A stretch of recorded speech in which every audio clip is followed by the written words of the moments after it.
Today we are introducing a new series on our channel that we hope to do at least every couple of months. Essentially, this is Ambrosia, just a more laid-back / chatty presentation of all the things that nourished us, inspired us, or any form of media that devoured our poor hearts.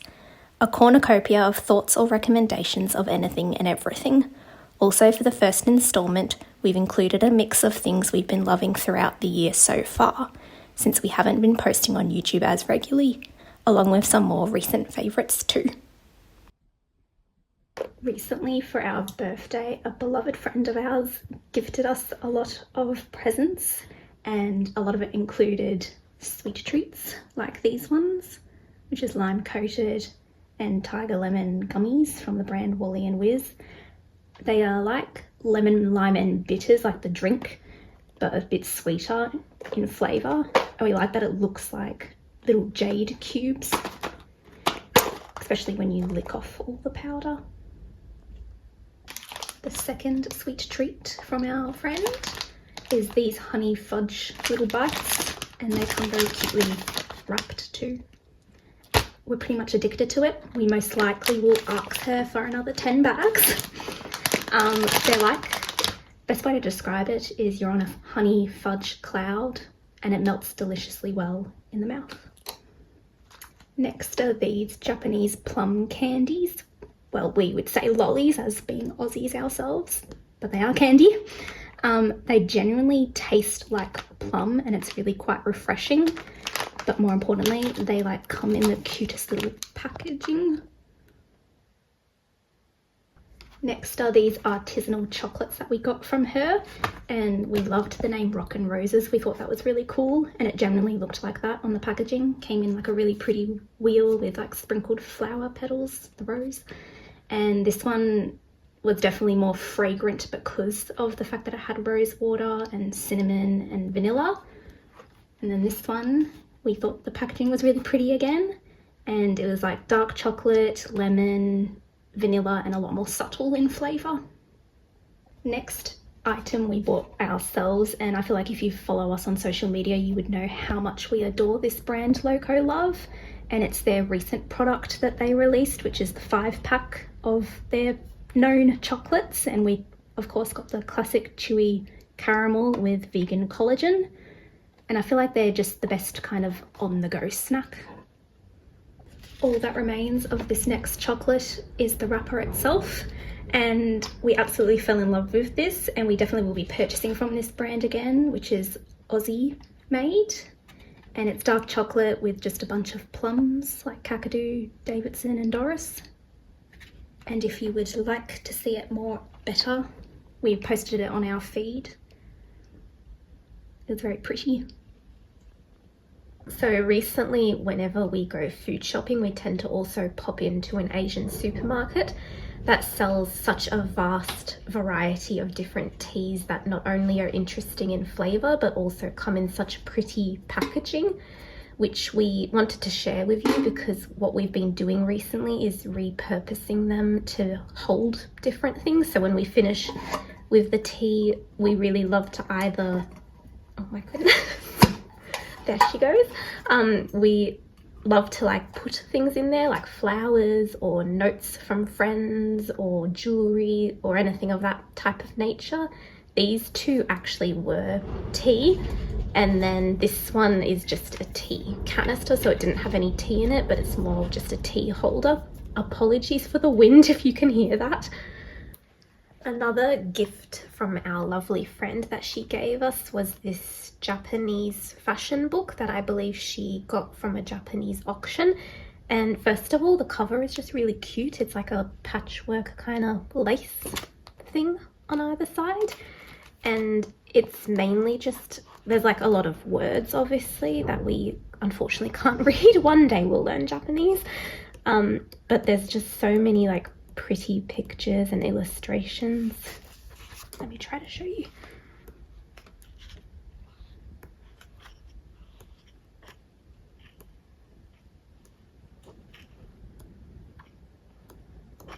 And it's just really inspiring if you like love fashion, like historical fashion, or just vintage and like lots of lace and gowns, black and white images. It's just very pretty, all of it. And this is, I think, our favorite page, these 3 corsets. The next thing we want to showcase is this Santa Maria Novella candle. First of all, the packaging is so beautiful. It's got all these watercolor lotuses on it.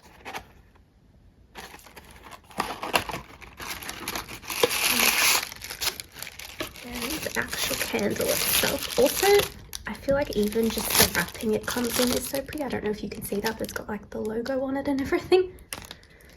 And then the candle here. The most adorable little lotus you've ever seen in your life. It's very refreshing smelling. It's not too sweet, and we will treasure this for as long as we can. Another thing we got here from Santa Maria Novella are these Rosa Gardenia wax tablets. For the purpose of this video, we've placed them back in the original packaging. It's very beautiful, the branding of this. These are what they look like here, these baby pink, and you can see the real roses embedded on them. And they're quite delicate. And we've personally been keeping them on our desk so far, so the fragrance can fill our room, but you can really place them anywhere. And in terms of the scent itself, we would describe it as quite refreshing. Again, kind of similar to the Lotus candle, where I think a key component we're sensing from all of these kind of scents is it's quite refreshing. It's not as cloying or harsh as some rose scents can be. It's very light, and we've been really enjoying them. The first perfume that we want to mention that we have been loving for the past few months is this one from the Perfume Oil Company. Comes in this cylindrical, very sleek, minimalist design. Honestly, when we saw this in the shop, we very much got cute aggression over it because it is so teeny. And it's, oh, actually, let me show you. It's a roll-on perfume, so it's not a spray applicator. And this brand in particular gets inspiration from designer perfume fragrances. So this one's called Sass, but it's inspired by Black Opium by YSL. And the notes are described as a sensual and romantic scent with pear, currants, white flowers, vanilla, coffee beans, and a woody base. The last perfumes that we want to mention to you for this video are these 2 from the brand Dusk. It's an Australian brand. As you can see, we purchased 2. We actually went into the store for something else and we didn't even realize that they had these perfumes, so we were quite intrigued and decided to purchase these 2. The first one here is Luminous Gardenia with white flowers and pomegranate. And then this one here is Tokyo Bloom with camellia and lotus. The packaging is really sleek and pretty. It just slides out like this. And the notes for the Tokyo Bloom one are as follows. Alluring and delicate pear blossom, camellia and sacred lotus set the scene of Tokyo in full bloom. Ambered notes of sandalwood and musk drift cloud-like with incense. And then the Luminous Gardenia one is pure and pearlescent luminous gardenia stars amongst a chorus of stunning white florals, tuberose, jasmine, and ylang ylang. A delightful harmony over sweet and spruced pomegranate. To compare these 2, I would say this one is definitely more of a nighttime scent because of the incense and the amber, and this one smells really refreshing, a perfect spring-like scent. Next thing we want to share is this lipstick combination that I discovered and I told Nicole about. I feel like we get into that stage of our lives where we just go for the things that we're familiar with and we've used for years. So I went through our collection one day, and specifically these Anastasia lipsticks, and I saw this one, which looks quite intimidating because it's straight up purple, and it's the shade Dusty Mauve by Anastasia Beverly Hills. I thought I should try it out though, just to see if it actually looks good, and surprisingly it does, especially when you just dab it on gently. And I found that it pairs particularly well with a cool toned lip liner, so the trusty beloved Endless Cacao by Makeup Forever. And then unfortunately, I don't think you can get these anymore, but we've had it for some time, never used it, so it's safe to use still. And it's from Moonslice Beauty, and the shade is Paris, and it's just like a nice, pretty pale pink gloss. Months ago, we were really loving the trend, and we still are, that people do of burgundy eyes. So whether it's through eyeliner, liquid eyeliner, eyeshadow, and all of that. So we purchased one from Can Make. It's a really precision teeny liner. So you can get really like fine lines with it. I cannot close her. The specific shade is 04 Garnet Burgundy, and we really understand what people say where the colour burgundy in particular makes green eyes shine a lot more, and we find that with ourselves a lot. One of the things our mum got us back in July for our birthday was this little Set by Alive body, and it's a hand cream and tinted lip butter, and the scent specifically is raspberry blossom and juniper, which, side note, this should really be a perfume because of how divine it smells. And the hand cream itself is very easily spreadable, and it's refreshing and rejuvenating on the hands, and I feel like it lasts a while, the effect of it. And then the lip is just a very nice pink berry shade. The next body related product we want to mention is from Diego Dalla Palma, and it's their body lotion. And we'll quickly read some of the scent notes to you. Bergamot, pepper, herbaceous notes, jasmine, ylang ylang, tuberose, white musk, cashmere, and tonka. First of all, the product itself is really lovely. It's quite smooth on the skin. You don't really have to massage it too much. It just glides really well. It's very hydrating, and the actual scent lasts really long. We both tested this out. We put it on our body, I think, midday, and by the time we were heading off to bed, you could still smell it, which is amazing. And our friend actually mentioned that this is a really good dupe for Guilty by Gucci. These past few months, we think we've discovered our favourite sunscreen of all time, which is this one from the brand Centella. It's their Hyaluronic Water Fit Sun Serum with SPF 50. And the reason why we really love this is because, firstly, if you're someone with sensitive skin like us, it can be really hard to try to find products that just won't cause a reaction. And this thankfully didn't cause a reaction. It's very smooth on the skin. It doesn't leave a white cast. It doesn't leave any sort of stickiness. It absorbs quite well if you're also putting on makeup after. And we love that it's like quite big in size as well. And yeah, we really love it. Now, it would be remiss of us not to mention something vampiric, which are these lipsticks from Ellis Farce. And they come in a set, so it came in this sleeve. And they're very true reds, but different type of reds, which are really lovely to play with. And I think our favourite one that we've really loved is the Milky Lips one, which is in L201 Ellis Red. The second to last thing that we want to mention are these gorgeous palettes from the brand Florasis. We have been eyeing this palette for forever, so it was such a dream of us to be able to finally have them. And this first one here is called the Beijing Opera Makeup Palette. It's a very pretty selection of blush hues, some icy kind of blues, a gorgeous pop of red, and some more neutrals.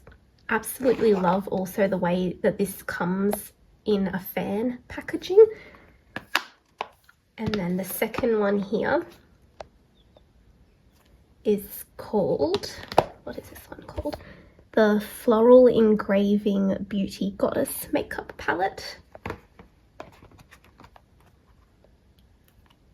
And this one is more bronzy neutral in tone with a pop of gold and a kind of ocean blue kind of colour.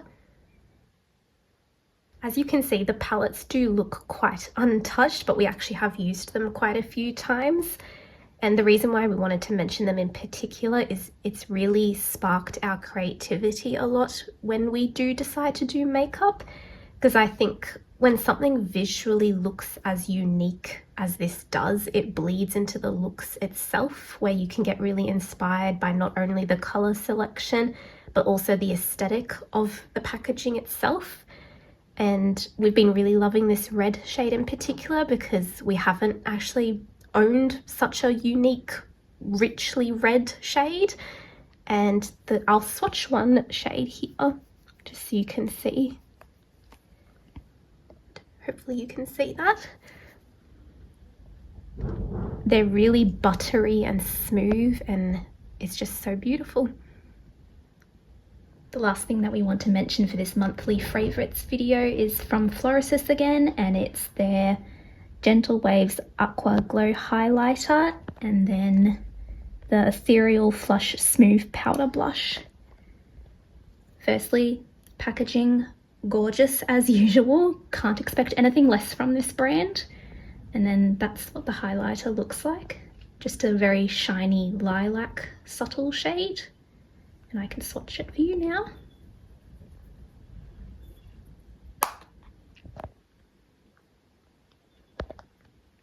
Hopefully that's picking up on camera.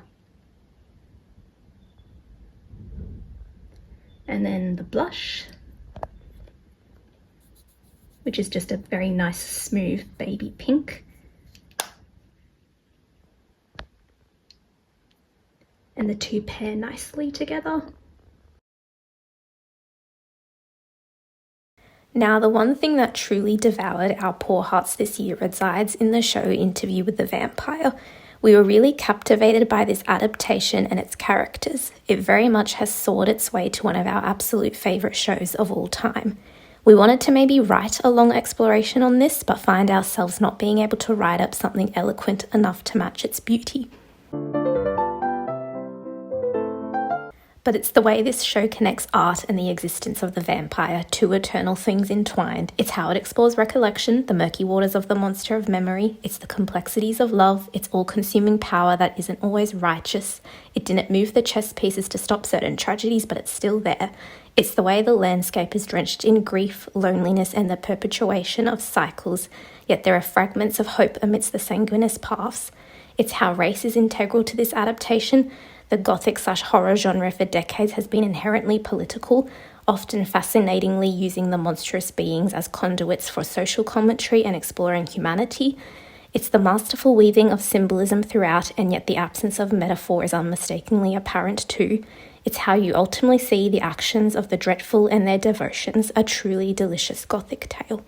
We could ramble on more, but we'll wrap it up before we just start screaming we heard all their hearts dancing. Honestly, that's the best way to sum it all up. We wanted to end this by sharing an article by Kirsten Saylor where this paragraph stands out as a beautiful tribute to what makes the show so great. The actors truly deserve all their flowers for their impeccable performances. The show invites us to confront what makes it truly horrific, and it's not because of the blood.